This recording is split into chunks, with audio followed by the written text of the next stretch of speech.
how to change email address on Duolingo. Now changing email address on your Duolingo is very easy.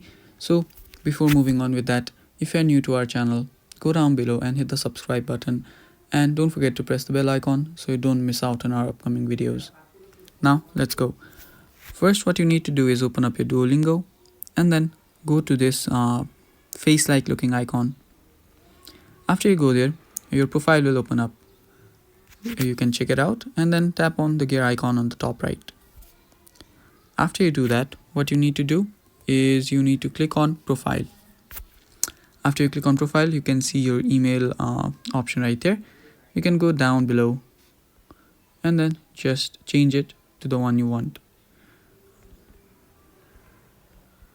After you've changed it, it will just load up and then it will set it up itself.